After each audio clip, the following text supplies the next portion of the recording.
Já fizemos aquele item lá do debate filosófico com o século XIX e o século XX. E acontece uma coisa, uma descoberta que eu fiz, que é muito óbvia, mas enfim, nunca ninguém tinha falado isso antes, pelo menos nos estudos aqui do Espiritismo no Brasil, é o seguinte, que quando a gente vai estudar a doutrina espírita, o Espiritismo de Kardec, os livros de Kardec, com olhos pedagógicos, a gente vê que dentro do Espiritismo existe embutida uma proposta pedagógica, uma ideia de educação. E a questão é que essa ideia, alguns aspectos dessa ideia da educação que estão presentes dentro da doutrina espírita, são ideias que já tinham sido propostas, já tinham sido debatidas por grandes educadores da tradição ocidental. Ou seja, o que isso significa? O Espiritismo, ele tem raízes históricas, ele não surgiu do nada, né?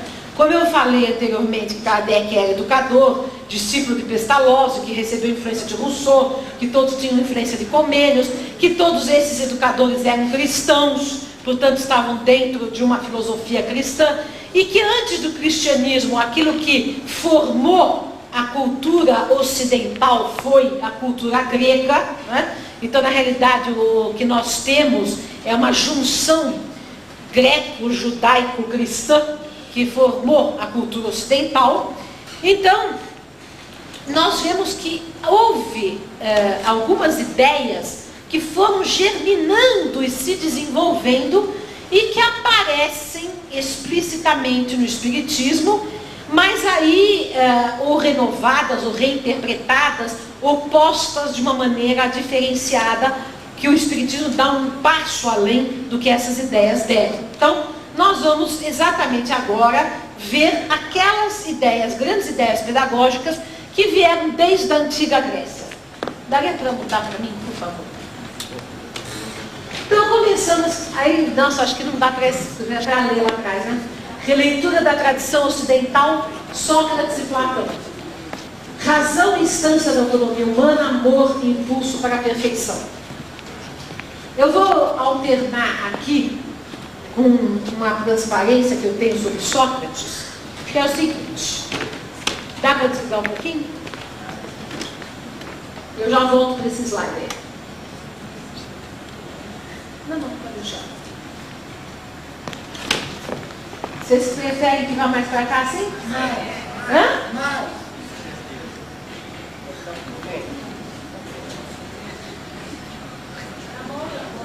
Todo mundo está vendo?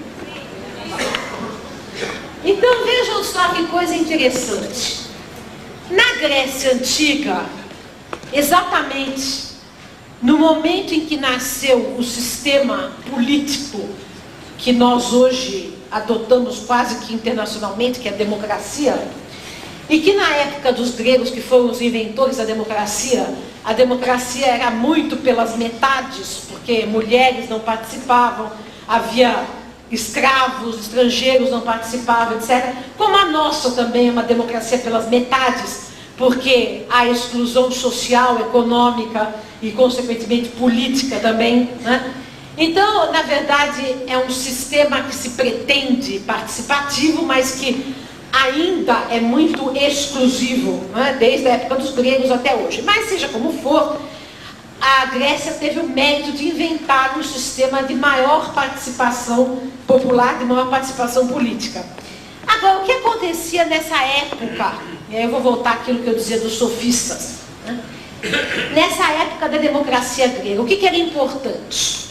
Importante era convencer o eleitor, né? Convencer os seus concidadãos a adotar os projetos, as ideias, etc., que se pretendia passar nas assembleias, nos governos das cidades, né? Que eram cidades-estados, né?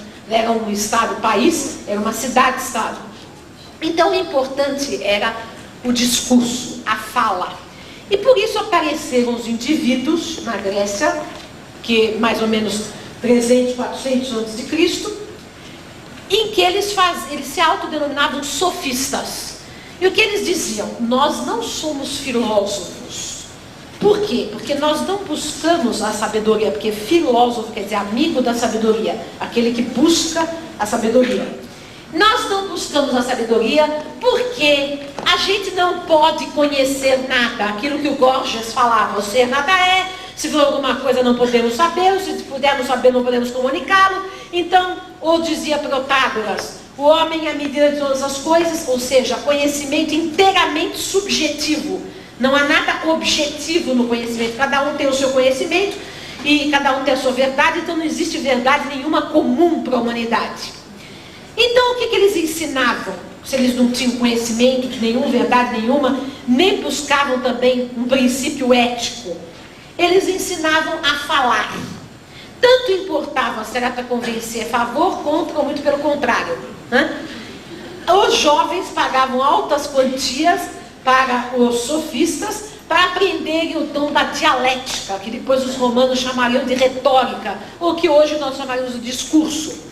Então, assim como hoje em dia o político precisa do marketing político, né, e do Duda Mendonça para subir ao poder, né, só que o marketing político hoje inclui a imagem, o discurso falado, inclui a cor da gravata, inclui as fotos que o candidato vai tirar, enfim, inclui tudo, né, que é uma imagem também da mídia, né. Naquela época o marketing político era ali, ó, no gogó, na fala. Portanto, os sofistas faturavam altas somas para ensinar os jovens que queriam aprender a fala para convencer, para ganhar o poder. Ora, justamente surgiu nesse contexto esse indivíduo fantástico que foi Sócrates, que para começo de conversa, este sim, um verdadeiro democrata, ensinava em praça pública, sem cobrar nada de ninguém, a qualquer um que se aproximasse, fosse homem, mulher, escravo, estrangeiro, cidadão ateniense, o que fosse.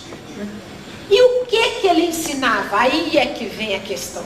Porque aí funda-se a questão da pedagogia que nós estamos trabalhando aqui. O que ele ensinava?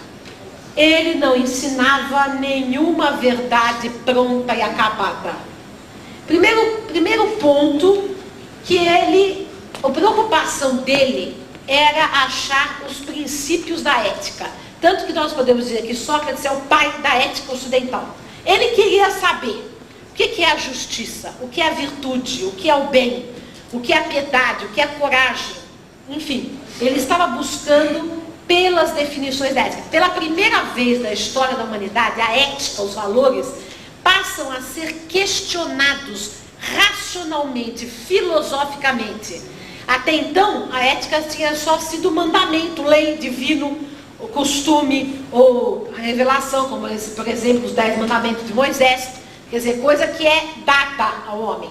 É a primeira vez que o homem questiona, busca por ele mesmo achar alguma verdade na ética, alguma verdade ética. E como que o Sócrates fazia isso? Então, exatamente o seu método da educação do diálogo e o método da maiêutica. O que ele fazia? Vamos reunir um grupo de pessoas aqui e vamos estudar o que é, por exemplo, a virtude. Então ele começava, fulano, o que é a virtude? Aí fulano, do alto da sua pompa, virtude é isso, dava uma alta definição. Aí ele perguntava para o outro, ciclano, o que é a virtude? A virtude é isso, isso. Outra coisa totalmente diferente do que dissera o outro. E assim cada um ia colocando a sua opinião, pomposamente, etc. Aí o Sócrates vinha com a parte do seu método, que era chamada a ironia, que não era acusação, mas era uma desconstrução daquilo que os outros tinham dito.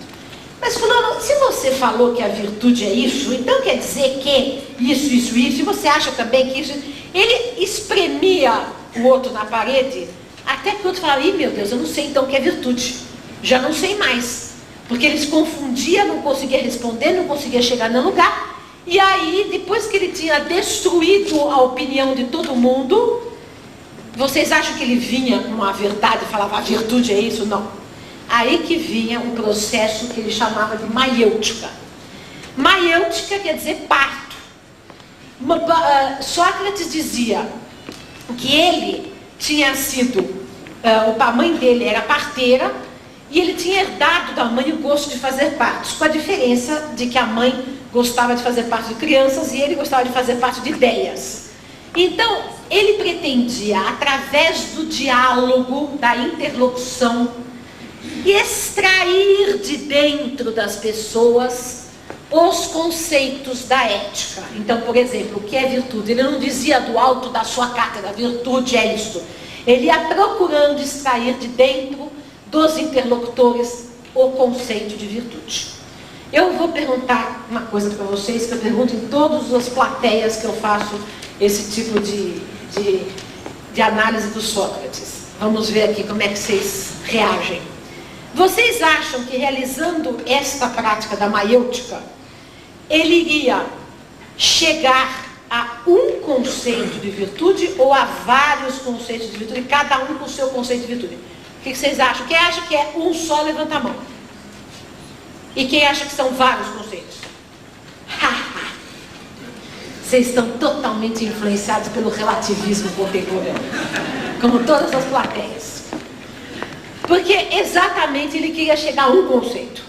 Porque não existe dois tipos de virtude, ou duas justiças, ou três ou quatro. A justiça é uma só.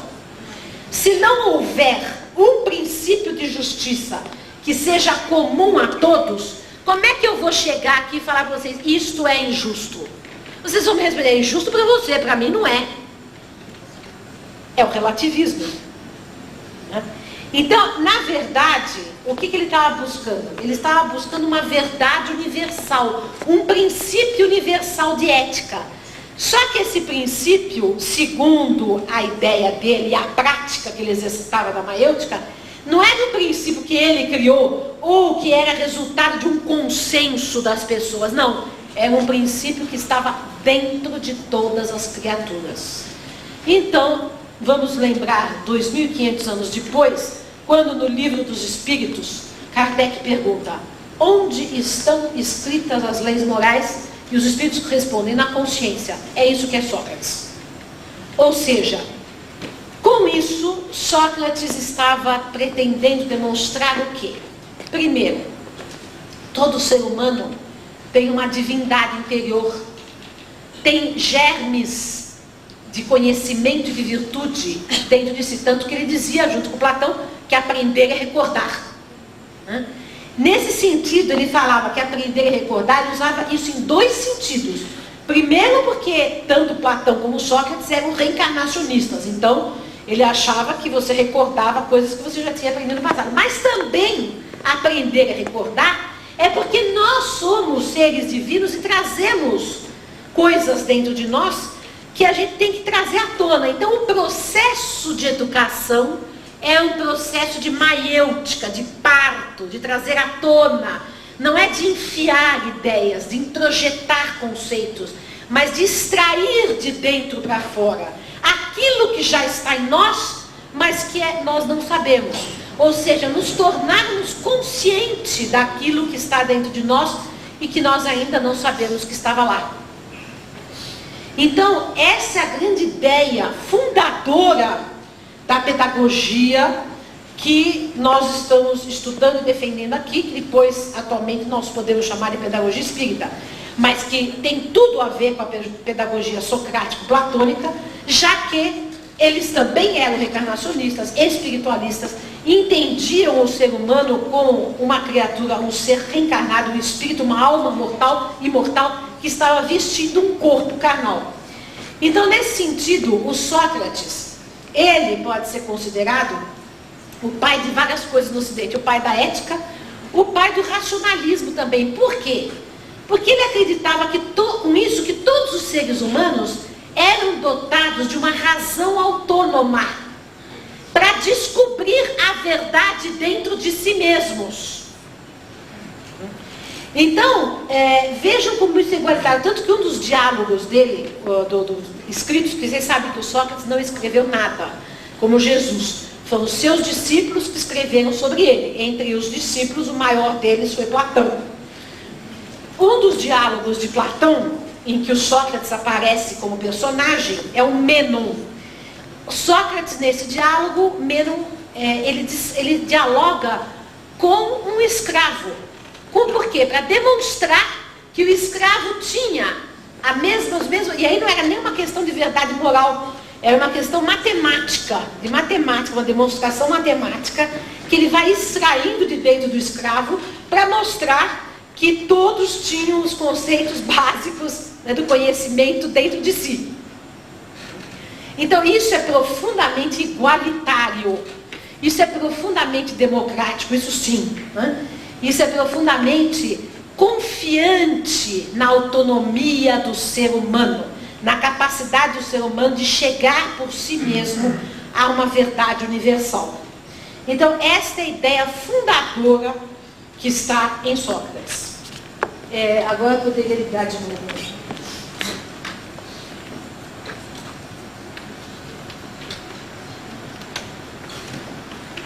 Estou dando trabalho para vocês. Já ligou? Mas cada vez que ligar tem que refazer tudo aquilo lá? Ah, não. Porque senão eu ia dizer que era lente mesmo. Bom, tudo bem, tudo bem. Não, pensei que tinha voltado para o começo. Então, vejam só.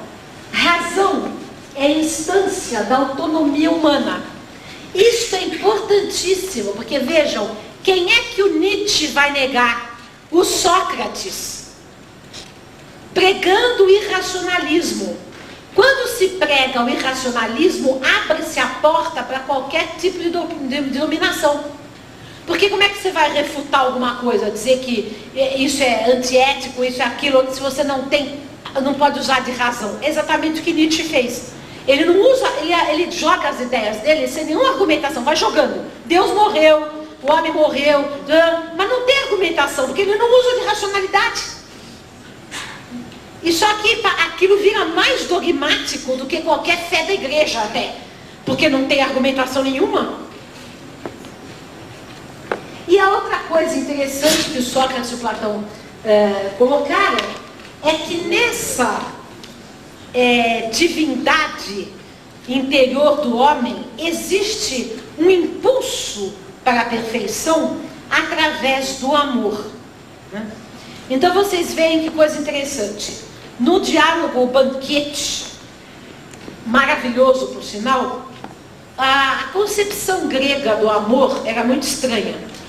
Era uma civilização totalmente machista, tinha horror da mulher, né? Então a mulher era vista só como reprodutora, tanto que ficava trancada lá no gineceu da casa, né? E nesse banquete, nesse diálogo Banquete, vários homens defendem a ideia de que só poderia se amar outro homem. Por isso a prática do homossexualismo era comum na Grécia. O homossexualismo na Grécia era uma forma suprema de machismo, de isolamento da mulher, né? Porque eles diziam aí nesse banquete que a mulher, que o homem é que só podia amar outro homem, porque mulher era só para reproduzir, não era para amor, não era para amar, né? Aí vem o Sócrates e diz o seguinte, contrariando todos os presentes, fala: o que eu vou falar aqui, eu não vou falar de mim mesmo, eu aprendi com uma mulher.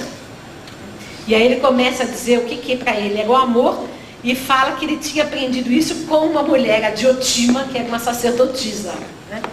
E aí ele vai desenvolver a ideia do amor maravilhosa, dizendo na verdade que o amor era filho da indigência e da necessidade. O que significa isso? Aliás, da diligência e da necessidade. O que significa isso? Que ele estava sempre procurando alguma coisa para preencher uma necessidade. Então, na verdade, o amor é que impulsiona a busca da perfeição, né? E isso é a ideia motriz que está nas obras de Platão.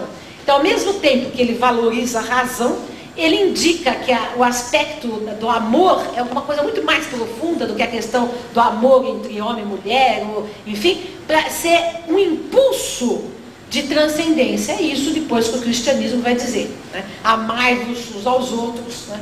Como eu vos amei, amai-vos, quer dizer, que é o amor a mola propulsora do progresso individual e coletivo. Então, Kardec, no Evangelho segundo o Espiritismo, coloca Sócrates e Platão como precursores do Espiritismo. E realmente eles lançam as bases de toda uma tradição ocidental, que justamente o pós-moderno acaba com essas bases.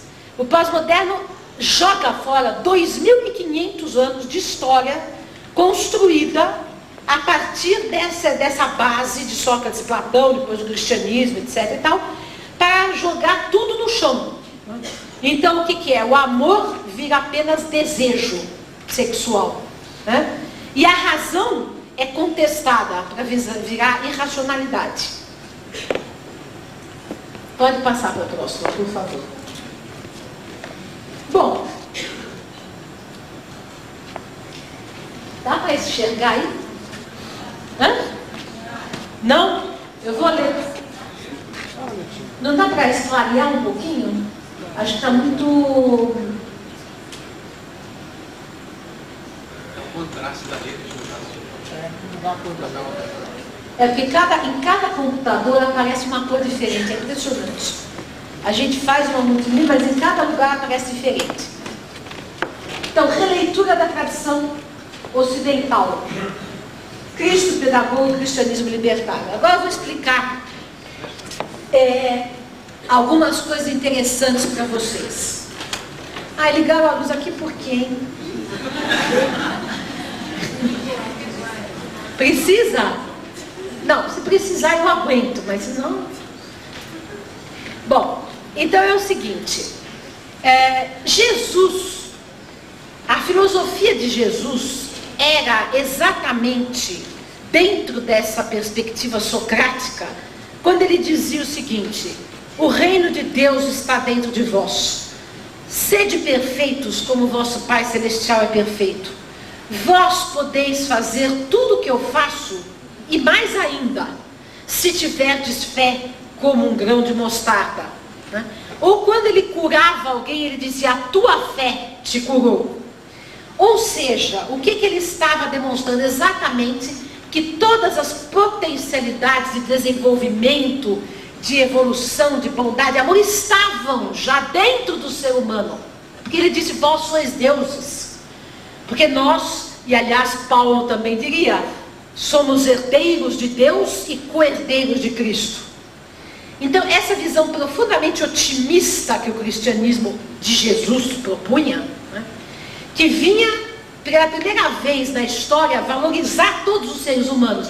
Só por isso que nós podemos dizer que Sócrates foi o precursor do cristianismo, porque toda a civilização greco-romana era uma civilização profundamente hierarquizada.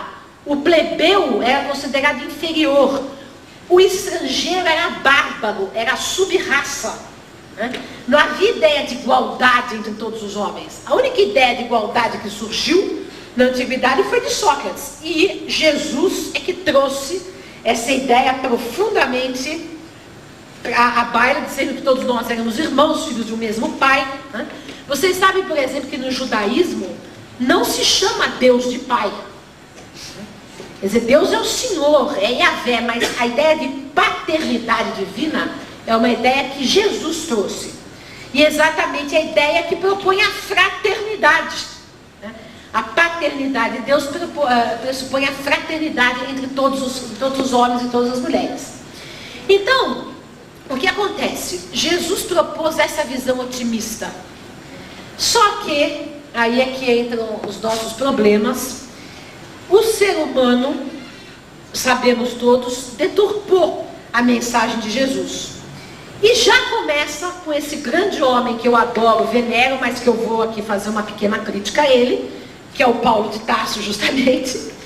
Porque a ideia forte do pecado original não está em Jesus. Em nenhum momento Jesus fala de pecado original no Evangelho. A ideia do pecado original aparece pela primeira vez na Bíblia, quer dizer, existia no Velho Testamento, mas no Novo Testamento aparece em Paulo de Tarso, dizendo que todos nós éramos filhos de Adão, caídos do pecado, e que precisamos do sangue de Jesus para nos salvar. Aleluia. Então, o que acontece? Exatamente esse discurso é que ficou sendo o discurso do cristianismo. Somos pecadores, nascidos no pecado, e precisamos de um Salvador. Então, só que com o tempo, esse Salvador foi se personificando em quem? Na instituição da igreja. E aí foi de muito interesse que essa doutrina fosse preservada, porque aí nós passamos a depender da salvação da igreja, para poder atingir o céu.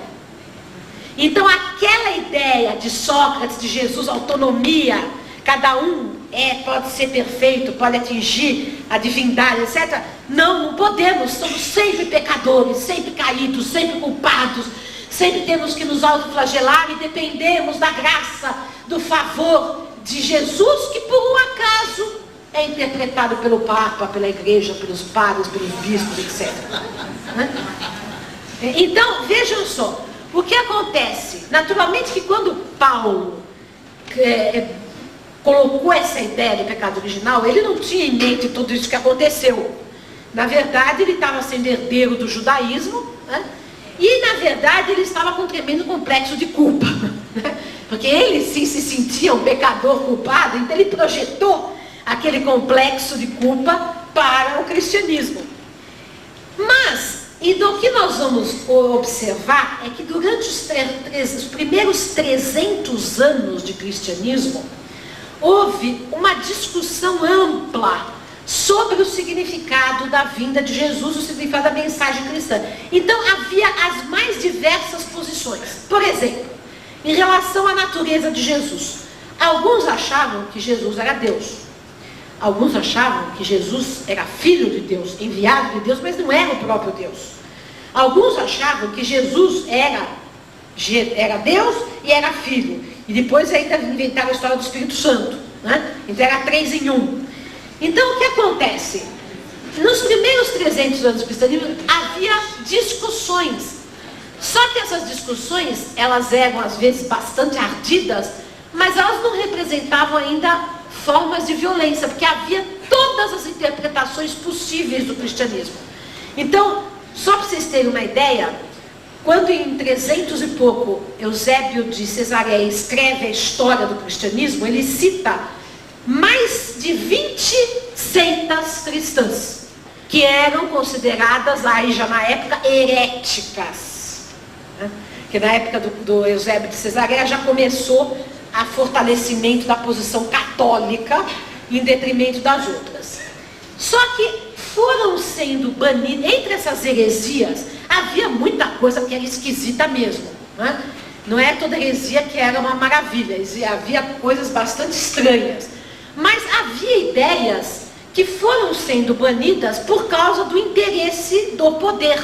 Por exemplo, o Arius, que era um padre líbio, que pregava que Jesus não era Deus, era filho de Deus, era o enviado de Deus, e que ele tinha vindo nos mostrar um modelo de perfeição que todos nós deveríamos seguir. É visão espírita. Mas isso não interessava por quê? Porque se nós podemos seguir Jesus, a gente não precisa da igreja, não precisa dos bispos para nos perdoar os pecados. A gente pode seguir simplesmente a ética dele e não depende de ninguém. Havia um outro indivíduo chamado Pelágio, que o Santo Agostinho combateu. O Santo Agostinho foi outro que enfatizou essa questão do pecado até não poder mais, também por complexo de culpa, que ele tinha tido uma vida desregrada e tal. Então ele projetou, como Paulo, o seu complexo de culpa na teoria do cristianismo.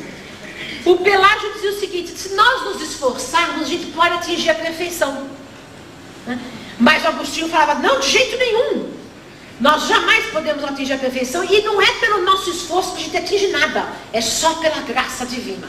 E só são alguns predestinados, porque a maioria vai para o inferno. Bom, então o que aconteceu?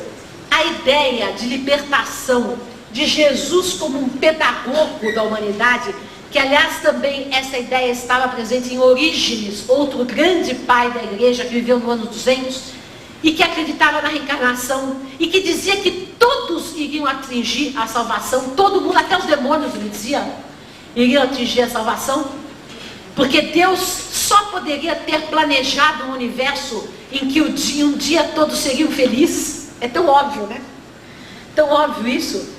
Ele também foi suprimido, e assim, com o decorrer do tempo, essas ideias foram deixando de lado, até que no ano de 320 e poucos, 323, 24, 25, não me lembro exatamente a data, houve o concílio de Nicéia. O que aconteceu aí? O imperador romano Constantino adotou o cristianismo como religião oficial do Estado romano. A partir daí, ele fez o quê? Ele adotou o cristianismo. Qual cristianismo? O católico. E passou a declarar como heréticos todas as outras formas de interpretação do cristianismo, que passaram a ser perseguidas. Então, por exemplo, a grande briga do concílio de Nicéia era contra os arianos, que achavam que Jesus não era Deus.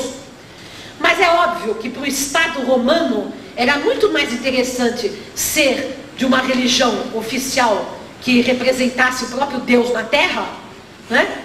Sendo que até o imperador romano também era considerado Deus, né? Que a transição era pouca aí, do que dizer que Jesus era um ser perfeito, que todo ser humano poderia imitar, alcançar, porque isso seria atribuir ao ser humano uma capacidade de autogoverno, de autogestão, que o império não quereria, né? Então vocês veem que aí, e o Kardec analisa isso em obras póstumas, mostrando que o arianismo foi banido por interesses políticos, econômicos e de poder. E vocês imaginam, aí os cristãos de perseguidos passaram a perseguidores, ou melhor, os católicos, né, de perseguidos passaram a perseguidores. O Arius foi banido, todas as suas obras foram queimadas. Existe um édito do Constantino dizendo o seguinte: quem for encontrado com o livro de Arius nas mãos será morto. 320 e poucos. Então vejam só, a ferro e fogo se suprimiu a ideia da autonomia, e com o tempo a reencarnação também foi tirada. Por quê? Porque a reencarnação, para que você precisa de padre, de salvação, de comunhão, de missa, de sétimo dia, de indulgência, de tudo, se você tem outra oportunidade, outra vida para se melhorar? Quer dizer, então a reencarnação arranca o poder institucional. É por isso que nenhuma igreja cristã aceita a reencarnação, porque tira com a função do padre, do pastor da igreja. Nós não precisamos de intermediário, a gente vai construindo a própria perfeição no decorrer das existências. E se a gente não constrói hoje, vai ser amanhã, vai ser depois. E não é questão de vida ou morte, salvação eterna, condenação eterna agora já. Então eu preciso comprar um pedaço do lugar no céu com o dízimo, ou com a missa, ou com a hóstia, ou com a penitência, ou com a doação para a igreja. Não, eu tenho infinitas chances e depende de mim. Então vejam como a ideia da reencarnação é uma ideia libertadora. Então, exatamente o Espiritismo retoma esta forma de cristianismo que foi reprimida historicamente pela Igreja Católica Apostólica Romana, leia-se, herdeira do Império Romano. E que essa tradição via Cristo como um pedagogo e o cristianismo como uma proposta de libertação e não de opressão. Agora, posso fazer uma pergunta? Pode. Nós temos a participação do Carlos de Passaí, Niterói, no Rio de Janeiro. Ele faz um comentário e em seguida pergunta. Ele diz assim: considerando que os evangelhos existem há 2000 anos estimadamente, e que durante esse período pregado pelo cristianismo só gerou desavenças, guerras fratricidas, como por exemplo as da Irlanda, do Líbano, as Santas Cruzadas, a Inquisição, Noite de São Bartolomeu, etc. Pergunto: Que benefícios os evangelhos trouxeram para a humanidade? Eu não diria que foram os evangelhos que causaram tudo isso, mas que foi a vontade de poder do homem, né? Quer dizer, os evangelhos em nenhum momento recomendam qualquer tipo de atitude violenta, porque o evangelho fala: perdoai 70 vezes 7, amai-vos uns aos outros, né? Quer dizer, amai-vos como irmãos. Então os evangelhos são pacifistas, são não violentos, são contrários ao exercício do poder, porque o próprio Cristo, que era o espírito mais evoluído que veio à Terra, ele dizia: eu não vim para ser servido, mas para servir. Então, na verdade, o Evangelho, na minha concepção, é uma proposta extremamente libertadora. Agora, o que fizeram nos Evangelhos, a interpretação, os abusos que foram feitos em nome de Cristo, não se pode atribuir ao próprio Cristo e nem sequer aos Evangelhos. Então, na verdade, isso é uma interpretação. Acabei de falar que a questão, por exemplo, do pecado não está nos Evangelhos, o pecado original, está em Paulo. Nem a salvação está nos Evangelhos. Pelo contrário, tem uma ideia de autonomia do ser humano. Sempre Jesus está enfatizando isso. Então, não acho que se pode dizer que os Evangelhos foram a causa de todas as lutas. Os Evangelhos foram a causa, ao contrário, das grandes ideias igualitárias e libertárias que já saíram na humanidade. Isso é uma coisa interessante de a gente analisar historicamente, e até alguns ateus reconhecem isso, que, por exemplo, a ideia de igualdade é uma ideia cristã. A ideia de fraternidade é uma ideia cristã. A Revolução Francesa, que era laica e até ateia, quando pregava igualdade, liberdade e fraternidade, estava sendo mais cristã do que a igreja fez. Porque todos aqueles que antecederam a Revolução Francesa, como Rousseau, Voltaire, etc., eles queriam uma volta a um cristianismo original. Criticavam a igreja, mas não a Cristo. Criticavam os abusos dos evangelhos, mas não os evangelhos. Então a ideia fundamental é essa. Passando para a próxima. Fala.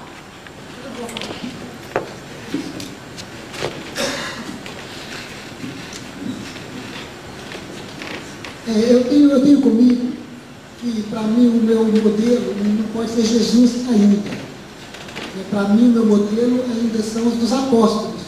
Porque cheio de fragilidades, tal qual está transparente lá nos evangelhos, eles permitiram se mostrar com as fragilidades para que Jesus pudesse orientá-los. Então, para mim, o modelo, para mim, por enquanto, ainda são os apóstolos. Agora, eu fico assim meio, preocupado com esse negócio de que o pecado, que está lá, veio do Paulo. Porque tem que entender como é que aquilo estava contextualizado. Ele não falou que o pecado e o Senhor Jesus vai lavar de uma forma fortuita, ficou ali e pronto, acabou. Tem um contexto. E para quem é que foi dirigido? Porque ele foi feito por carta, endereçado a um povo com um objetivo específico. Quem era aquele povo? Qual é a minha afinidade com aquele povo a quem Paulo se referia? Ele era judeu, Paulo. Além de ser judeu, ele também era romano. E ele escreveu para os romanos que, inclusive, tinham as práticas homossexuais avantajadas, e queriam se libertar.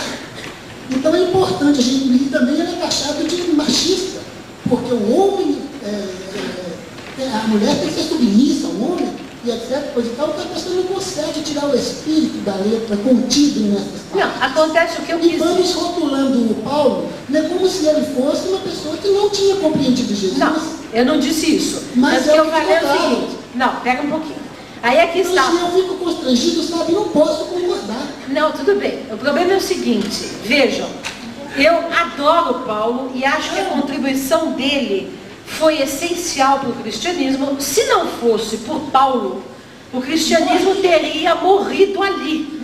Porque ninguém teria a coragem, o espírito desbravador, corajoso, enérgico que Paulo tinha para desbravar das fragilidades judaicas que comprometiam Cristo. E desbravar aquela sociedade, aquela civilização, levando a mensagem de Cristo. Então, Jesus, obviamente, sabia muito bem o que estava fazendo quando foi chamá-lo às portas de Damasco, porque ele era a pessoa que realmente tinha condições culturais de levar o cristianismo naquele momento histórico. Agora, não é por isso que ele já tinha atingido a perfeição, não? Porque a gente sabe até o que ele foi antes de encontrar Jesus às portas de Maria, e a evolução não se dá. Ele se converteu a Cristo, mas não é que ele virou perfeito no dia seguinte, né? Tem todo um processo aí. João também não. Todos eles. Agora, o que acontece é o seguinte, é que historicamente, sendo Paulo um herdeiro do judaísmo, ele guardou, embora ele tenha dado esse grande passo, porque ele não submeteu o evangelho ao judaísmo como os cristãos judaizantes que queriam, e Tiago, etc., ele guardou muita coisa do judaísmo também, porque ele era até dentro daquele contexto cultural dele.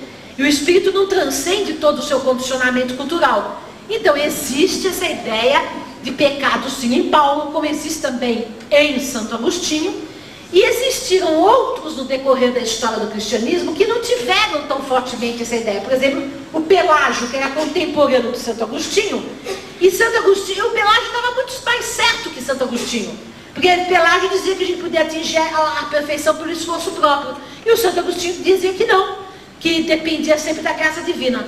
Então, quer dizer, na verdade, o que a gente tem que entender do ponto de vista psicológico, que eu procuro fazer uma análise psicológica aí da participação do Paulo e do Agostinho, que eram espíritos altamente inteligentes, altamente capazes, e tiveram uma missão histórica importante, mas projetaram para o cristianismo também alguns dos seus conflitos pessoais, alguns dos seus problemas íntimos, o que é natural. É aquilo que a gente estava conversando, é a subjetividade dentro da verdade. Enxergar a verdade, mas colocar a sua subjetividade. Isso não é uma desqualificação de Paulo e de Agostinho, é uma leitura histórica para dizer o seguinte: olha, a verdade maior está em Jesus. Ele não disse nada disso, porque foi ele que trouxe a mensagem. Os outros interpretaram a mensagem de Jesus e cada um colocou a sua interpretação de acordo com o que podia. É só isso. Mas também ele fala bem claro que a esposa, não que ela deve ser submissa ao homem, como o homem sendo cabeça da mulher, e Deus, o Cristo cabeça do homem, e Deus cabeça do Cristo. E quando ele fala lá também que ele tinha um espinho na carne, que ele queria fazer o bem, e não conseguia. Ele queria fazer, ele não conseguia. Ele mostra o conflito. Então já não sou eu quem faço, é o mal que mora em mim que faz. Então ele mostra as suas fragilidades também. Exato. Ele denuncia lá, sem dúvida, o que é, quais as dificuldades que ele tem, que são muito menores do que as minhas. Mas como é que se chama? Carlos, olha só como é que é o negócio. Veja só, nós estamos falando de Paulo, hein? É um espírito que absolutamente eu venero. Tanto que eu falei, de 50 vezes Paulo Estevam, o livro que eu mais li na vida.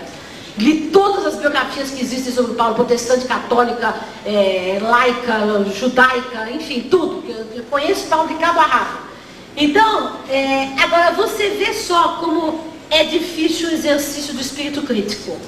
O fato de eu fazer uma crítica a Paulo não significa que eu não me identifico. Eu me identifico profundamente com Paulo, né? Eu gosto, acho interessante, acho que é uma contribuição essencial, mas isso não pode me impedir de fazer uma leitura histórica, né? Entendeu? Quer dizer, então a dificuldade nossa é justamente essa questão de nós não conseguirmos ter um distanciamento exatamente para fazer uma leitura histórica, mas precisamos fazer isso.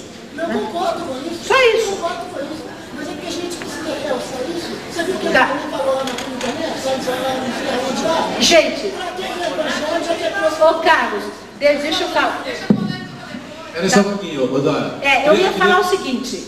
Vamos fazer o seguinte. Todo mundo está debatendo aqui numa boa, mas vamos evitar ficar em cima só de um ponto, porque senão a gente não avança. Exatamente isso que eu ia propor.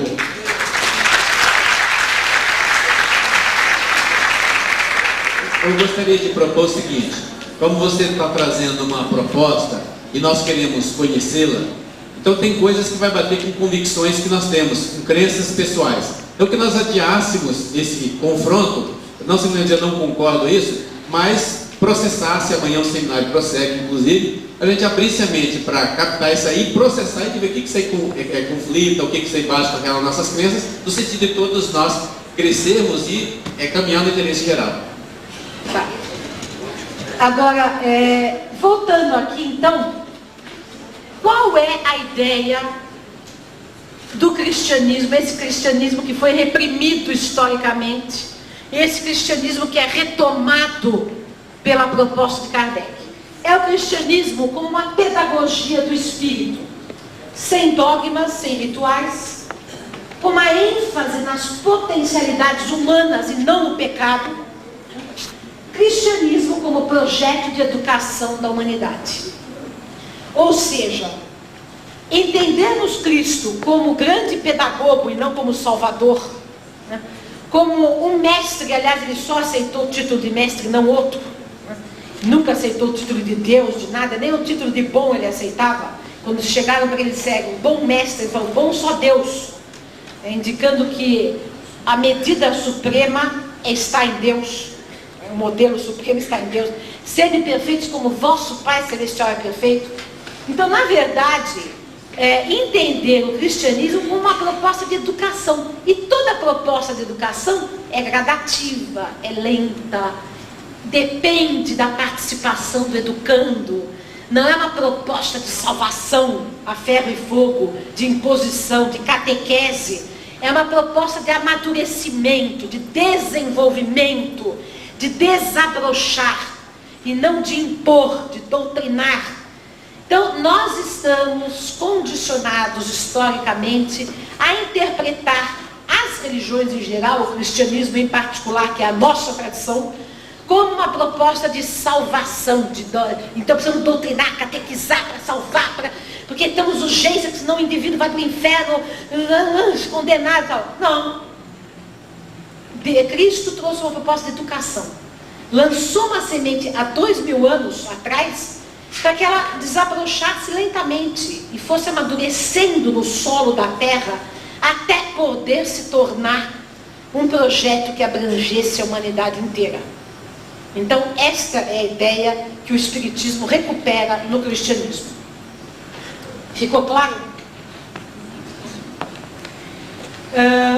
Vamos mudar para a próxima. Muito bem. Dentro desta tradição do cristianismo, nós vamos estudar 3 pedagogos cristãos que tiveram uma interpretação do cristianismo mais aberta, não dogmática, não dentro da igreja convencional. O primeiro deles foi esse grande homem, Jan Amos Comenius. E quem eu vou falar, que eu considero que o Comenius é um dos precursores principais do cristianismo. O primeiro, deixa eu contar uma fofoca espiritual. Eu disse anteriormente que uma das coisas que parece evidente, porque a fonte é segura, porque, vejam só, eu não gosto muito dessa coisa de dizer que fulano é a reencarnação de ciclano, e no movimento espírita há um monte de ideias, de livros, de teses, de coisas sobre isso. Eu acho sempre problemático dizer isso. Então, o que eu digo é com muita reserva, e quando a fonte é muito, muito, muito confiável, né? E quando a gente pode, digamos, de certa maneira, observar a coerência da coisa. Então, por exemplo, a questão de que Kardec tenha sido Jan Hus, que é uma informação que parece que veio dos próprios manuscritos de Kardec, que não foram publicados, que Canuto de Abreu viu, eu acho uma informação bastante verossímil, porque eu fui estudar a obra de Jan Hus, e é impressionante as semelhanças de traços psicológicos, de estilo de que tem Kardec com Jan Hus. Então, por exemplo, estilo claro, objetivo, transparente, o desejo de uma reforma religiosa universal, democrática, que atendesse a todos. O Jan Hus foi um educador, tanto que ele foi reitor da Universidade de Praga, como Kardec foi também educador, como quando ele foi druida, que ele mesmo disse que ele foi druida, os druidas eram sacerdotes educadores das novas gerações. Então vejam, o espírito, ele não improvisa uma tarefa, ele vai se constituindo no decorrer dos séculos naquela tarefa, como músico, como cientista, como educador, seja como for. Não é de repente que se improvisa um Mozart, né? Ou um grande educador, ou um grande cientista. Já vem desenvolvendo em muitas vidas. Então, primeiro ponto. Segundo ponto, há semelhanças naquilo que Kardec e Ian Hus fizeram. Por exemplo, Ian Hus é considerado o pai da língua tcheca. Foi o primeiro a traduzir a Bíblia do latim para uma língua popular. Antes de Lutero, antes de qualquer um, né? Ele traduziu para a língua tcheca, fez uma gramática tcheca, exatamente para popularizar o conhecimento religioso e para tornar a linguagem mais clara e mais precisa. Exatamente o que fez Kardec. Kardec foi autor de uma gramática francesa que foi adotada durante 40 ou 50 anos pelas escolas francesas. E depois ele quis exatamente fazer um evangelho acessível à leitura de todo mundo, explicado, né? Ou seja, democratizar o conhecimento religioso também. Então, existem muitos paralelos. Eu estou dizendo tudo isso porque o Comênios era discípulo de Ian Hus. Então, na verdade, ele estava dentro da tradição hussita. Ele viveu 200 anos depois de Ian Hus, mas ele herdou muito dessa tradição. Eu vou alternar agora, vou colocar aqui uma transparência do Comênios.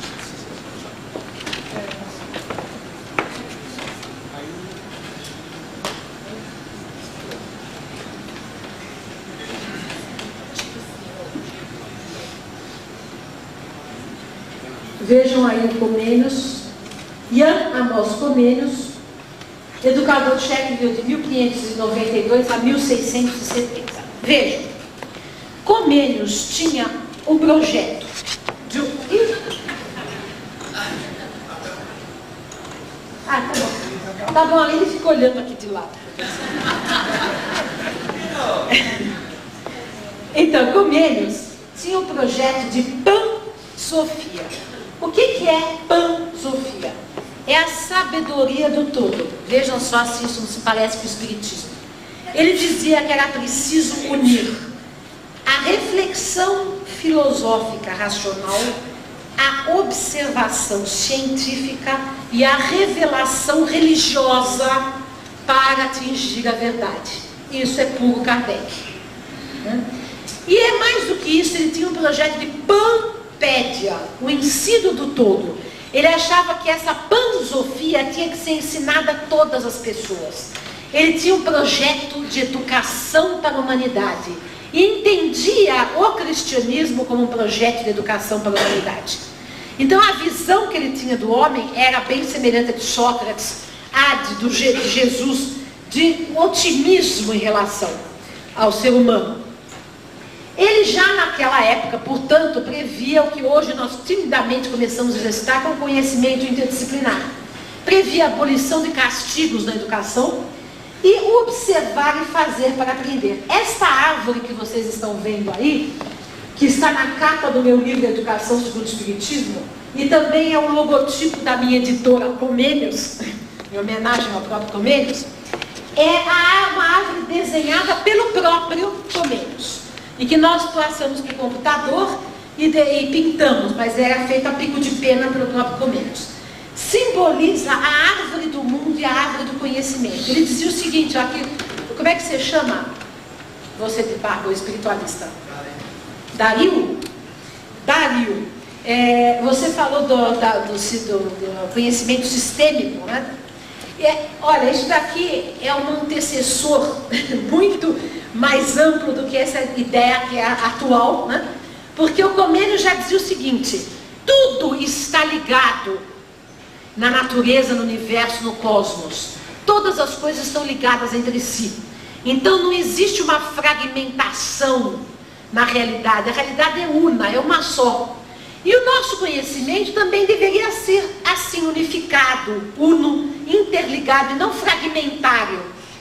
Então ele propunha que a árvore simbolizava essa organicidade, esse sistema orgânico que é a vida, que é o universo. A raiz da árvore, com essas três pontas da raiz, né? Ele simbolizava que era a sabedoria, o poder e a justiça de Deus, né? Então, vejam só, que na base de tudo, o fundamento está em Deus. E a seiva divina percorre toda a criação. Então, a ideia é muito interessante. E ele propunha uma visão total, global das coisas, interdisciplinar, que unisse religião, filosofia e ciência, e que isso fosse passado na educação para todas as criaturas. Exatamente. Agora eu vou deixar vocês apaixonados pelo Comênios.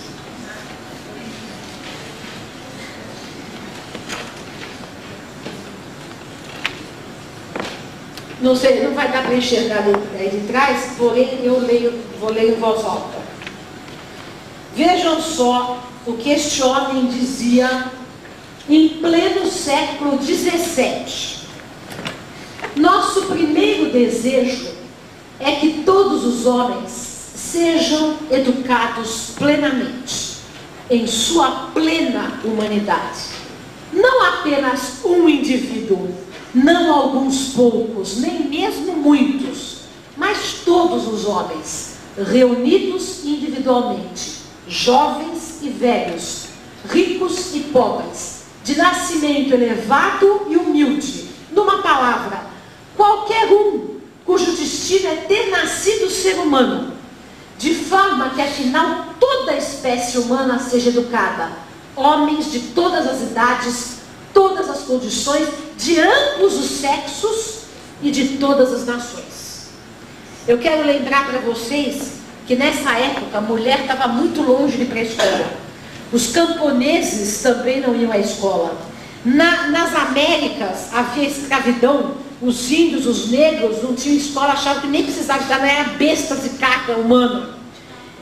E ele estava pregando uma educação como direito universal, ou seja, aquilo que apenas no século XX nós reconhecemos que é um direito de todos. E ainda estamos longe de praticar, porque há milhões de seres humanos que não recebem educação. Este homem disse isso há 400 anos atrás. Depois ele dizia, continuando aqui: nosso segundo desejo é que todo homem seja educado integralmente, formado corretamente, não num objeto particular, ou em alguns objetos, ou mesmo em muitos, mas em tudo o que aperfeiçoa a espécie humana, para que ele seja capaz de saber a verdade e não seja iludido pelo que é falso, para amar o bem e não ser seduzido pelo mal, para fazer o que deve ser feito e não permitir o que deve ser evitado, para falar sabiamente sobre tudo, com qualquer um, quando necessário, e não ser estúpido em nenhum assunto, e finalmente para lidar com as coisas, com os homens e com Deus, em todos os sentidos, racionalmente, não precipitadamente, assim nunca se afastando da meta da felicidade. Vejam que beleza, a meta da educação não é a formação profissional, não é a adequação do indivíduo ao mercado de trabalho, não é nem mesmo o desenvolvimento da inteligência. A meta da educação é a felicidade humana. E a felicidade está na realização plena do ser humano, intelectual, moral, religiosa, política, filosófica, social. Como ele coloca aí, vocês veem que ele coloca a ética, ele coloca o lidar com as coisas, com os homens, com Deus. Ele projeta a formação do homem em todos os sentidos. Mas ele vai mais além. Vejam que gênio. E educado em todos os aspectos, não para pompa e exibição, mas para a verdade. Quer dizer, para tornar os homens o mais possível a imagem de Deus na qual foram criados, verdadeiramente racionais e sábios, verdadeiramente ativos e espirituais, verdadeiramente morais e honrados, verdadeiramente pios e santos, e assim, verdadeiramente felizes e abençoados, tanto aqui quanto na eternidade. Agora ele projetou, a felicidade não é só aqui, é na transcendência também. Só que a gente pode acreditar na transcendência sem se alienar da felicidade aqui. Como a gente pode procurar a felicidade aqui sem se alienar da transcendência. Que essa foi sempre a dicotomia, os materialistas, marxistas, socialistas que buscam a realização do reino do céu negando o espírito, e os conservadores espiritualistas que buscam o reino dos céus negando a realização do reino dos céus da terra, negando a transformação social. Aqui Comênios atinge o perfeito equilíbrio. Precisamos trabalhar pela educação e pela felicidade, pelo bem-estar da humanidade na terra e além do infinito. E finalmente, em suma, para iluminar todos os homens com verdadeira sabedoria, para ordenarem suas vidas com verdadeiros governos e para uni-los a Deus com verdadeira religião, de modo que ninguém se equivoque em sua missão neste mundo. Vejam que durante o trecho inteiro ele está falando do geral, do universal. Mas no final ele particulariza. Dentro desse desenvolvimento pleno, cada um vai ter a sua missão, o seu desenvolvimento individual. Este homem, pode voltar agora. Este homem, em pleno século XVII, ele era pacifista, propunha uma educação religiosa ecumênica para a paz integral, né? E, como vocês viram, achava que a única coisa que poderia realizar a felicidade e a política, social e transcendente do homem seria a educação plena e integral de todos os seres humanos. Não é uma coisa maravilhosa? Então este homem, ele é totalmente desconhecido no Brasil, né? Pouquíssima gente conhece. Os que estudaram pedagogia estudam muito en passant, né? Então temos um livro aí da editora Comênios, tem poucos exemplares, mas é uma figura que vale muito a pena. Agora, no congresso que nós vamos fazer em junho, de Pedagogia Espírita, vamos lançar uma tese, que foi a que meu irmão fez sobre Comênios, e que vai ser que é uma tese sobre a aplicação das ideias de Comênios, pasmem, no mundo virtual, ou seja, no cyberespaço. Porque ele já era adiantado assim, 500 anos antes. Ah, eu esqueci de falar uma coisa importante. Ele foi o primeiro que fez um livro didático para criança, ilustrado e interdisciplinar. E multilingüe, coisa que não existe até hoje. Eu tenho uma edição facsímile desse livro, uma edição limitada, e era assim o livro. Em primeiro lugar, que não existia livro didático, obviamente. As crianças estudavam poemas de Virgílio em latim, né, aquela coisa chatíssima, né? Ou retórica de Cícero, enfim. Então o que ele fez? Ele criou um livro, que foi o primeiro livro ilustrado, a bico de pena. Muitas das ilustrações foi ele que fez, né? E aí tratava de todos os assuntos, desde religião até política, ciências naturais, tudo. E cada capítulo tratava de um assunto, só que era em várias línguas simultaneamente. Então, por exemplo, o capítulo de Deus. Então, Deus em latim, God em inglês, Gott em alemão, Dieu em francês, embaixo do outro. Para a criança, ele que pretendia com isso, a criança aprendesse simultaneamente as várias línguas, né? E é muito interessante. Esse livro foi usado durante 300 anos na Europa. Só. Bom, gente, vamos ver quanto... A fofoca era essa, que ele foi discípulo do Jan Hus, que na verdade Kardec era Jan Hus. Então ele foi discípulo de alguém que depois recebeu a influência dele, quer dizer, ou seja, está todo mundo no mesmo grupo de espíritos que estão trabalhando pela mesma ideia, vão e voltam trabalhando pela mesma ideia. Entendi. Eu já falei, é o Canuto de Abreu, que é um espírita que já desencarnou faz tempo, que teve contato com os manuscritos de Kardec antes da Segunda Guerra Mundial, e lá ele viu essa informação de que Kardec sabia ter sido Jan Hus. Então essa... Então nessa época ele já tinha descoberto que a educação é de dentro para fora, não é de fora para dentro. Exato. Exato. Bom, gente, agora vamos passar, eu não sei, vamos fazer o seguinte, eu quero terminar mais os outros dois pedagogos, que são Rousseau e Pestalozzi, aí a gente para por hoje e abre para perguntas e amanhã a gente continua Kardec, etc. Tá? Não, abre para perguntas. Passa para frente. Não, ainda vou falar. Não tem. Aí está o Jean-Jacques Rousseau.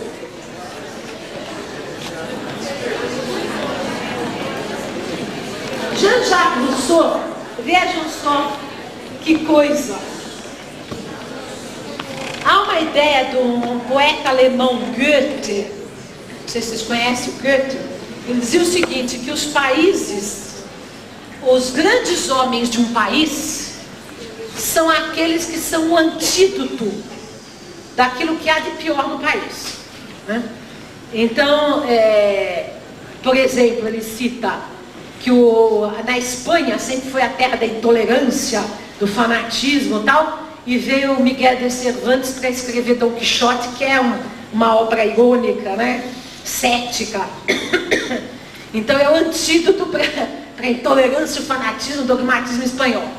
Então nós podemos dizer que a Suíça é um país rígido, cheio de leis, cheio de coisas, e veio o Rousseau, um espírito libertário, né? Para romper com essa... E aí, mais forte do que isso, eu falei no começo aqui que nós estávamos estudando as interpretações do cristianismo e dissemos que uma das heranças que o Agostinho deixou, Santo Agostinho deixou, é por isso que depois ele veio participar da codificação do Kardec, para reparar um pouco. Né? Ele deixou umas ideias bem...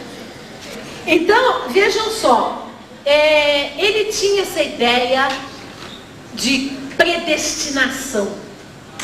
Né? E que de todos os cristãos, se é que nós podemos chamar isso de cristianismo, o mais radical foi justamente um indivíduo chamado João Calvino, que viveu na época de Lutero, mas que não concordava com Lutero numa série de coisas, os dois não concordaram, e João Calvino enfatiza ao máximo a ideia do pecado original. A ponto dele dizer o seguinte, a ideia do Calvino é a seguinte: todos nós estamos condenados ao fogo do inferno. Apenas alguns eleitos que Deus já designou com antecedência, de acordo com a sua veneta, né, estão destinados a serem salvos. Mas um detalhe, ninguém aqui que está condenado pode fazer nada para mudar essa condenação. Né? Quer dizer, agora como é que se reconhece um eleito? Não, você é calvinista? Você é rico? Então, justamente Calvino dizia o seguinte: reconhece-se o eleito, porque ele é calvinista, obviamente, né? E porque ele é próspero materialmente, né? Porque Deus revela a sua eleição já na terra, pela prosperidade econômica. E aí está depois o sociólogo alemão Max Weber, iria escrever a seguinte obra: A Ética Protestante e o Espírito do Capitalismo. Está posto. Os Estados Unidos foram colonizados por calvinistas, majoritariamente. Então, é a ética de que o dinheiro, de que conquistar poderio econômico, é uma marca de eleição divina. O que está de acordo aí com as igrejas neopentecostais. Que justamente... nem tem dúvida. Segundo Calvino, isso é indubitável. Ambos estão eleitos, segundo a minha concepção, por umbral. Né? Tanto Calvino quanto Bush. É uma pena que eu não acredito no inferno. Né? Mas enfim. O quê? Eu acho que o Saddam vai para um lugar melhor do que o Bush. Olha que ele é um criminoso, hein? Mas enfim. Eu não estava mesmo, agora eu perdi. O Calvino, sim, o Calvino. Pois o Calvino era francês, mas radicou-se em Genebra, na Suíça. E lá ele criou essa doutrina absurda, e inclusive uma instituição estatal. Só para vocês verem, todo mundo fala da Inquisição do catolicismo, que foi terrível realmente, mas vocês sabiam, por exemplo, que o Calvino, protestante, também foi inquisidor? Ele mandou matar um sábio, né? Mandou matar, por exemplo, adolescente de 16 anos, ele era inquisidor também, porque ele era terrível. Então ele achava que todo mundo estava condenado, só alguns poucos eleitos estavam só aqui. Muito bem, era uma ideia de Deus tirânico, né? Um Deus absurdo, totalmente injusto. Pois exatamente em Genebra, 200 anos depois de Calvino, que vai nascer o antídoto de Calvino, né? Que é justamente o Jean-Jacques Rousseau. E por uma coincidência histórica, Calvino era francês, radicou-se em Genebra, e Rousseau era genebrino, radicou-se na França. Coincidência. Então, agora só um detalhe, por exemplo, da história do Rousseau. Aos 16 anos, Rousseau foi expulso da cidade dele, de Genebra, porque às 6 horas da tarde, todos os portões de Genebra se fechavam. E Rousseau gostava de passear nos bosques, por 3 vezes ele se atrasou. Na terceira, com 16 anos, ele foi expulso da cidade por ter se atrasado para os portões que fechavam às 6 horas. Olha só que absurdo. Isso que era ditadura. Pois o Rousseau abre o Emílio com a seguinte frase, o seu famoso Emílio: tudo é certo saindo das mãos do Criador, tudo degenera nas mãos do homem. Ou seja, o ser humano é essencialmente bom. O mal é fruto da liberdade na sociedade, não faz parte da essência do homem. Aquilo que vem de encontro com todas as ideias que estava falando de Sócrates. O Sócrates, o que dizia a respeito do mal? Que o mal é a ignorância do bem, né? Então, na verdade... O Evangelho é o mal, a ausência do bem. Exato. Então, isso trouxe para Rousseau qual consequência no plano político, no plano educacional? A ênfase na liberdade. Porque se o ser humano é essencialmente bom, então a gente tem que dar liberdade para essa bondade se desenvolver, e não ficar reprimindo o tempo inteiro o pecado, punindo, flagelando, nada disso. O que a gente tem é que favorecer o desabrochar da bondade essencial do ser humano, que era já a proposta de Sócrates. E, portanto, a educação é um processo de autoconstrução. E essas são as ideias básicas do Rousseau. Pode mudar, por favor. Em seguida, nós temos este maravilhoso pedagogo, que esse sim foi mestre de Kardec. Aí vocês veem o Castelo de Verdun desenhado pelo meu irmão, em que o Pestalozzi dizia o seguinte: mais do que essencialmente bom, o ser humano é potencialmente bom. Ou seja, ele tem a potencialidade de se tornar bom. E a educação deve favorecer esse desenvolvimento da bondade essencial do ser humano. Mas aí é que vai ser a grande contribuição do Pestalozzi. Como fazer isso? Através, principalmente, do amor. Vamos botar uma transparência aqui do Pestalozzi.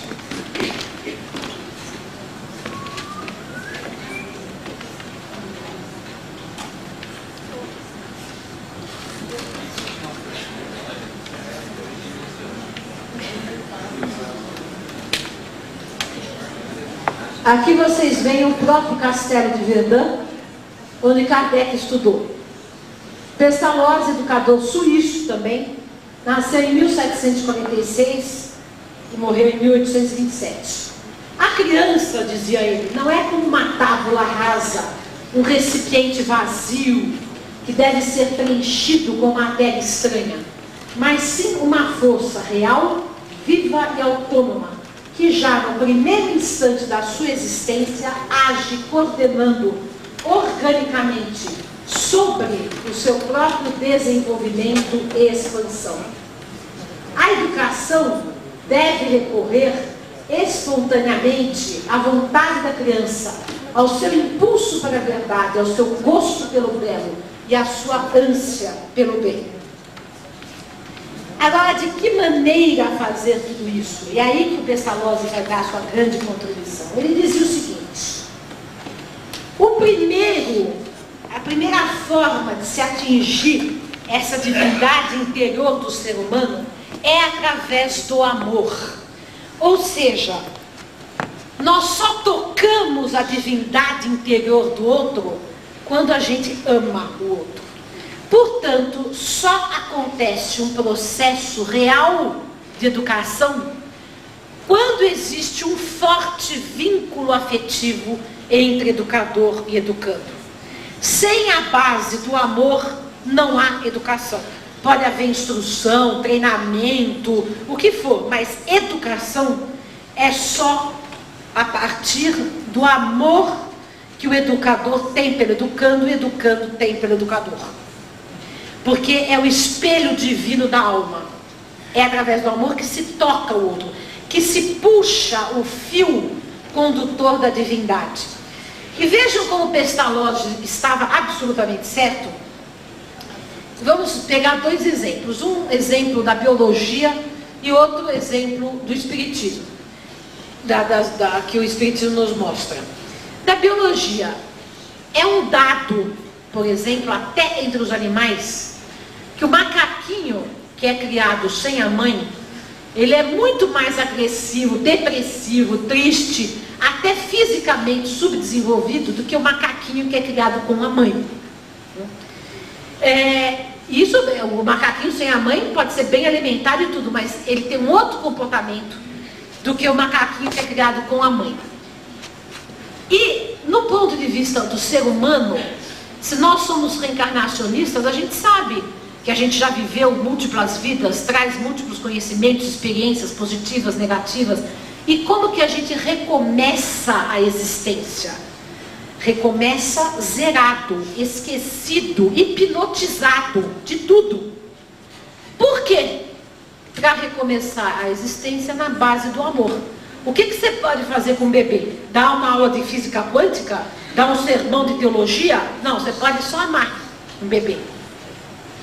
Por quê? Para a gente recomeçar a experiência na vida com base no amor. Então, a cada nova existência, nós zeramos tudo, renovamos tudo, para recomeçar com uma nova base. E a base inicial é o amor materno e paterno. Então, está na lei natural que o amor é a base do desenvolvimento físico, psíquico, emocional, intelectual e moral. Então, portanto, Pestalozzi, na verdade, ele teve essa contribuição essencial, valorizando a ideia da afetividade, a prática da afetividade, como essencial do ato educativo. Então ele dizia, para nós desenvolvermos a criança, o ser humano, primeiro é preciso amar. Segundo, é preciso que a criança, que a pessoa experimente, viva, perceba, vivencie. Ou seja, é aquilo que também Comênios havia dito, e também Rousseau falou bastante no Emílio, que é o princípio da educação ativa. Ninguém aprende de ouvir falar, a gente só aprende fazendo, experimentando. Isso tanto no campo moral quanto intelectual. Vou explicar. A gente não aprende sobre a justiça ouvindo falar de justiça. A gente aprende a justiça sendo justo, tendo oportunidade de exercitar a justiça. A gente não aprende uma fórmula de matemática ouvindo falar, ouvindo uma demonstração de um teorema matemático, mas aplicando a matemática na prática. Eu sempre conto uma experiência que eu fiz uma vez com professores, e que perguntei o seguinte: tem algum professor de matemática? Tem. Então, por favor, demonstre o teorema de Pitágoras aqui na lousa. Né? O professor foi lá e demonstrou, e eu perguntei para todos os professores presentes: vocês aprenderam esse teorema de Pitágoras na escola? Aprendemos. Vocês sabem para que serve? Não. Alguma vez souberam para que serve? Não. Usaram alguma vez na vida? Não. E vocês se lembravam dele? Não. Então, quer dizer, a maior parte das coisas que a gente aprende na escola é assim. A gente não sabe de onde vem, para que serve, nunca usou. Né? E na verdade, por quê? Porque não a vivenciou. Se a gente tivesse aplicado na prática o teorema de Pitágoras e soubesse quem era Pitágoras, em que contexto ele viveu, por que ele criou o teorema, e enfim, e aprendesse a finalidade de todas as coisas, as causas, as consequências, as aplicações, tudo teria sentido. Então, é nesse aspecto que o Pestalozzi diz, Comênios também dizia, Rousseau também dizia, que a educação de fato é só através da ação. E por fim, dizia ele, apenas por fim é que vem a teorização, a verbalização, a racionalização. Então, primeiro na educação, a gente tem que sentir, depois viver, experimentar, agir. E por último, teorizar, racionalizar, pensar. Ou seja, a nossa escola faz justamente o inverso, apenas teoriza, não tem vivência e afetividade nula. Então, essas etapas que o Pestalozzi propõe na sua educação e que deu essa grande contribuição. Pestalozzi influenciou muito a educação nos últimos 2 séculos e também totalmente desconhecido no Brasil. Por hoje eu vou parar por aqui, vou abrir para perguntas e participações. Amanhã nós vamos falar de Rivaio, Kardec, de toda a proposta de pedagogia espírita.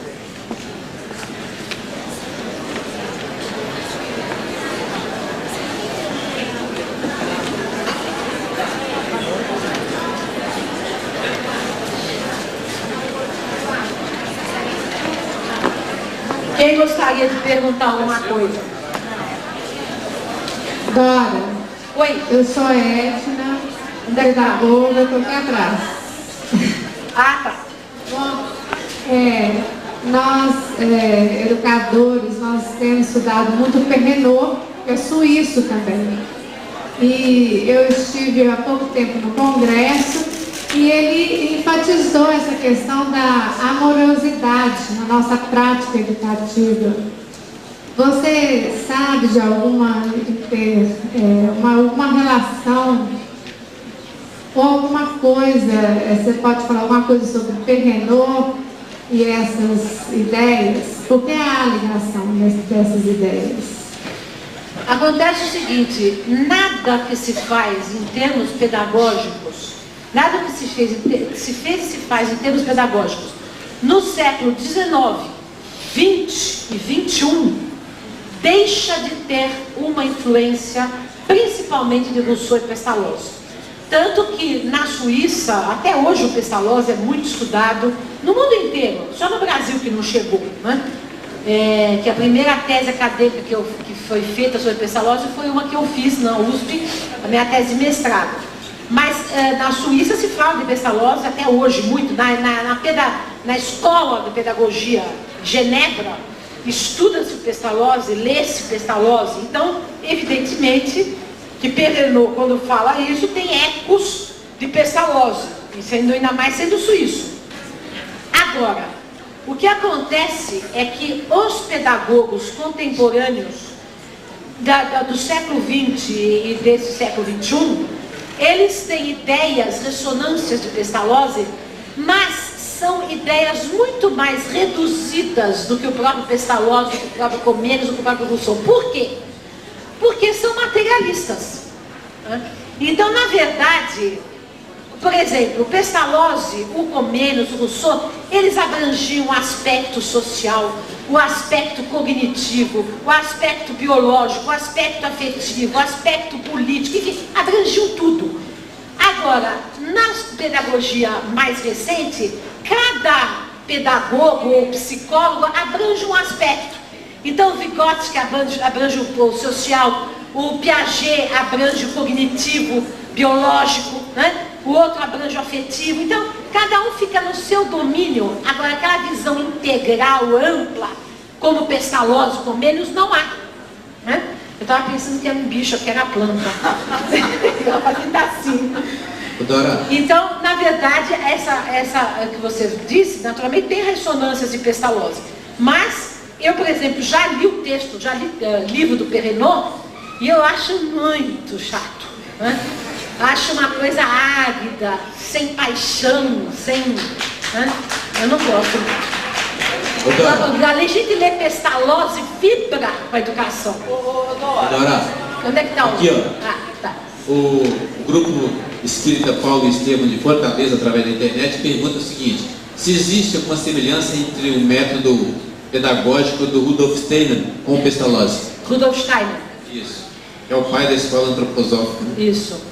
Rudolf Steiner é o seguinte, para quem não conhece, Rudolf Steiner, ele era teósofo, discípulo da Helena Blavatsky, e foi um dissidente da teosofia, criando uma doutrina chamada antroposofia, que tem algumas semelhanças com o espiritismo, porque é uma doutrina espiritualista, acredita na reencarnação, na evolução, mas também tem algumas dissemelhanças, né? Não tem a prática da mediunidade, e não tem aquela racionalidade científica que Kardec propunha. E o Rudolf Steiner criou uma pedagogia, a pedagogia Waldorf, e uma medicina antroposófica, que é uma aplicação espiritualista na educação e na medicina.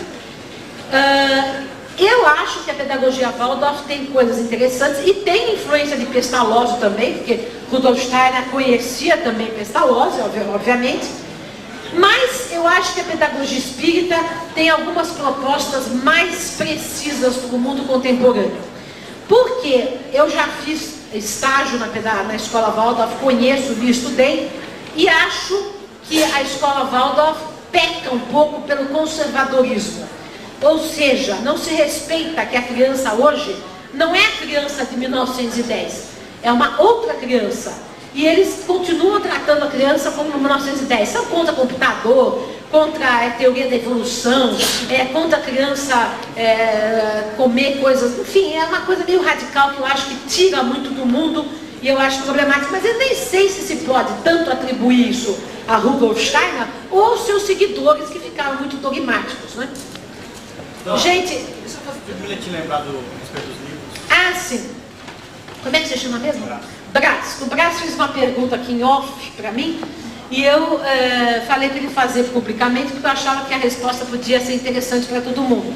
Ele pergunta se essa busca de livros e essa venda de livros de autoajuda, de espiritualidade, etc., no mundo contemporâneo, seria uma volta, né, contra o materialismo, né, uma volta da busca da religiosidade humana. É isso mais ou menos que estava pensando, né?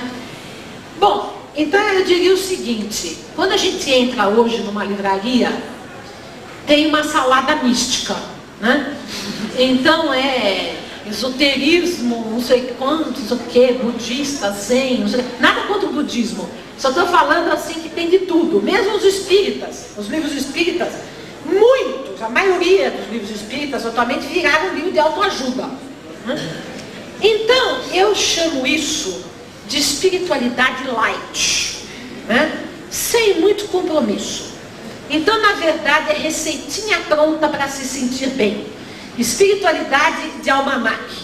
Isso não é verdadeiramente budismo, não é verdadeiramente cristianismo, não é verdadeiramente hinduísmo, não é verdadeiramente espiritismo. As religiões, embora eu não seja budista, não seja, sei lá, hindu, etc., mas as religiões, as grandes religiões, têm propostas sérias de aperfeiçoamento profundo, de transformações profundas. Esses livros de autoajuda são receitinhas prontas para se sentir melhor. Tanto que você tem autoajuda empresarial, autoajuda para fazer dieta, autoajuda para fazer carreira profissional, autoajuda para, sei lá, para aprender inglês, autoajuda para tudo, né?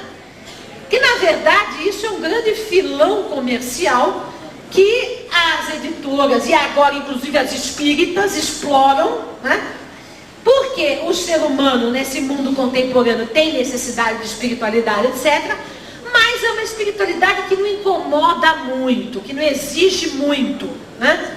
É aquela coisa que você fica emocionado, ai que lindo e tal, mas não produz uma transformação, um compromisso, um impacto, um estudo sério, profundo de si mesmo, da realidade, um compromisso de transformação de si, do outro, da humanidade. É uma coisa light, acrítica, principalmente acrítica e muito irracional, muito baseado no emocionalismo. E isso se tornou vendável, tanto que existe gente de todas as religiões vendendo autoajuda. Por exemplo, é uma grande decepção que eu tive com o Leonardo Boff, né? Que é uma mente brilhante, né?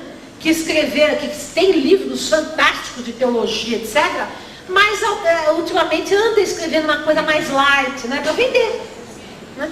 Autoajuda, meio autoajuda. E no movimento espírita estão cheio aí também disso.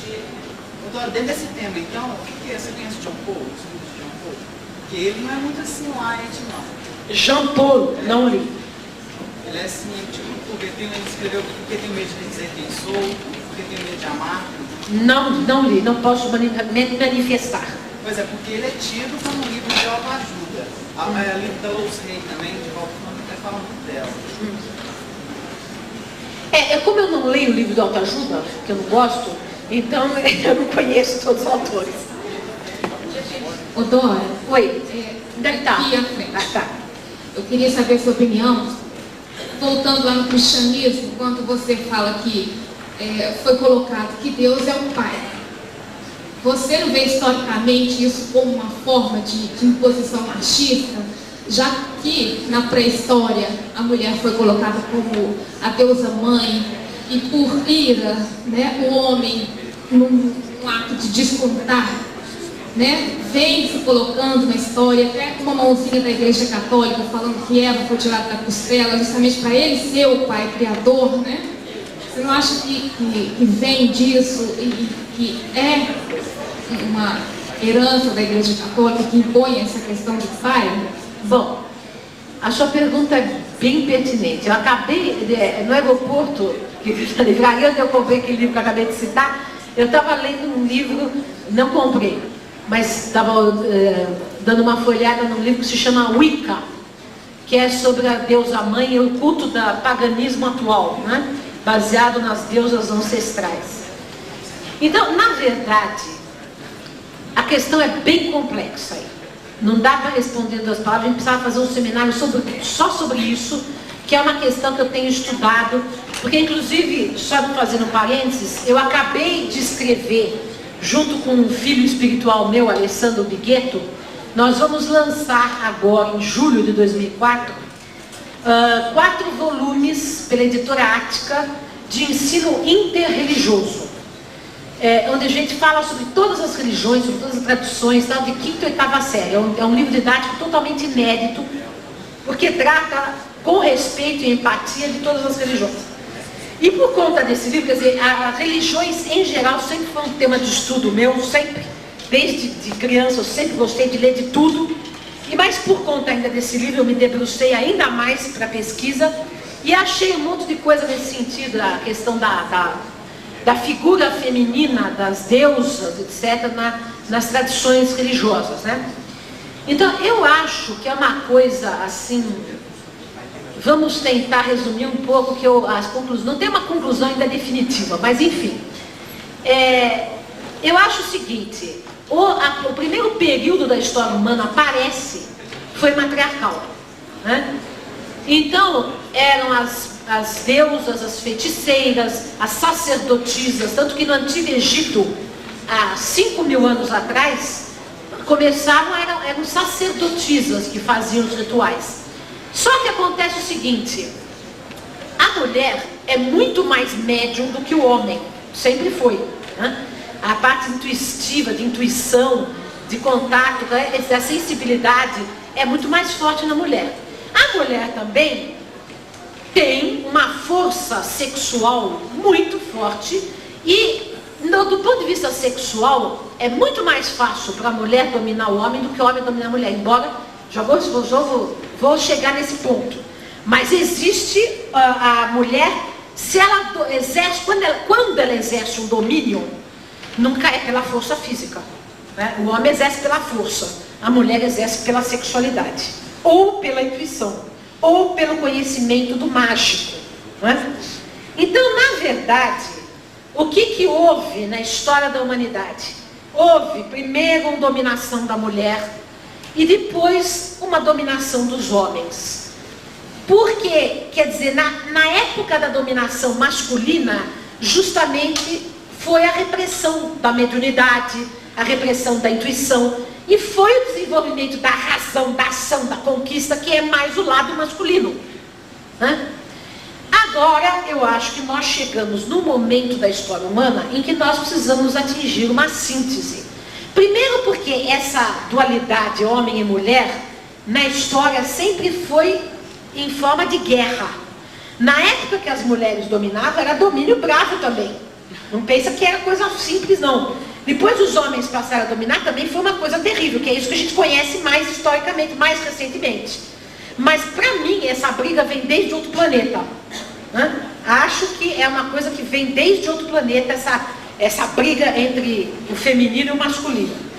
Hoje em dia, nós exatamente estamos num ponto em que a gente precisa entender que tanto o homem quanto a mulher precisam da intuição e da razão. Aliás, essa ideia da ciência com a fé, da filosofia com a fé, com a religião, é uma forma, outra maneira de dizer, é unir o masculino com o feminino para a compreensão da realidade. A intuição, a fé, o sentimento com a razão, com a ação, né? com a energia. Então, os seres humanos têm que buscar um desenvolvimento integral, como homens e como mulheres, desenvolvendo todas as suas potencialidades, os seus aspectos femininos e masculinos, sem que com isso tenhamos que cair no homossexualismo, bem entendido, né? Quer dizer, o fato de você ser uma mulher que tem a força, energia, ou você ser um homem que tem intuição, não significa que você é um homem homossexual ou uma mulher homossexual. Isso é outra questão. Essa é outra questão. Hã? A mulher não quer ser o homem. É outra questão. Agora, esse equilíbrio que a gente tem que buscar também não pode ser cair de novo na negação da racionalidade, digamos que foi mais próprio do masculino, ou da ação, da energia que foi mais próprio do masculino. Então, na verdade, Jesus viveu numa época em que os homens dominavam, né? Se ele tivesse nascido, ou se nasceu, sei lá, há 4.000 anos atrás, talvez ele tivesse nascido como mulher e teria dito que Deus era mãe. Mas como ele nasceu numa sociedade machista, que os homens dominavam, se ele só podia falar de Deus como pai, para aquelas pessoas entenderem. Agora, outro dia, eu vi uma matéria muito interessante na televisão, na History Channel, que falava sobre a figura de Maria Madalena, né? E que parece que as pesquisas mais recentes demonstram que ela não foi prostituta coisa nenhuma, que existe um evangelho considerado apócrifo de Maria Madalena, que ela era talvez a discípula mais próxima de Jesus, né? Mas que foi reprimido, todas as informações foram reprimidas, mas algumas coisas sobraram no evangelho. Por exemplo, até no evangelho está escrito que a primeira pessoa que Jesus apareceu foi para ela, né? Quer dizer que ela não era uma secundária. Antes de aparecer para Pedro, para todo mundo, ele apareceu para Maria Madalena. Então, na verdade, eu acho o seguinte: dentro daquela cultura, Jesus transcendeu e muito, porque ele se dirigia às mulheres, ele era acompanhado de mulheres, pelo que nós sabemos, até pelos evangelhos, mas nós não sabemos tudo, porque muita coisa foi reprimida historicamente pelo machismo. Mas, por outro lado, ele tinha que falar a linguagem das pessoas da época. Hoje em dia, a gente pode dizer que Deus não é pai e mãe, ou seja, as duas coisas ao mesmo tempo, porque é o ser supremo, etc. Mas, quando eu disse a questão de chamar Deus de pai, eu quis falar o seguinte: é porque antes Deus era visto só como Senhor.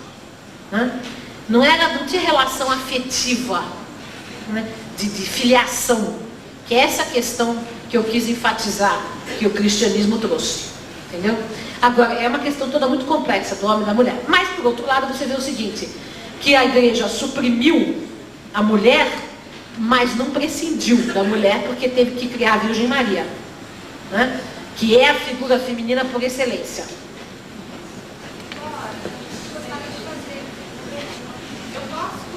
Paulo Freire, discípulo de... Tá, não estou te escutando. Posso? Considerar Paulo Freire, discípulo de Comênios, de... Não, pera um pouco. Vai, eu não... Paulo Freire é discípulo de Comênios. Ah, é Paulo Freire. Sabe o que eu tinha ouvido? Ainda bem que eu não respondi, hein? Posso considerar Paulo Coelho, eu tinha ouvido. Nossa Senhora. Eu pulou na cadeira. Paulo Freire. Eu posso considerar Paulo Freire discípulo de Comênios, Rousseau, Pestalozzi? porque ele trabalha com a metodologia, né? Olha, é o que eu disse a respeito do que perguntaram aí a respeito do Perrenu, né? Não, eu gosto bem mais do Paulo Freire do que Perrenu, né? Porque eu acho muito mais crítico, muito mais propõe muito mais transformação social e muito mais através do diálogo. Mas é o que eu disse, todos os educadores, todos do século XX, 19 e 20, têm influência de Rousseau, Comênios e Pestalozzi, todos sem exceção.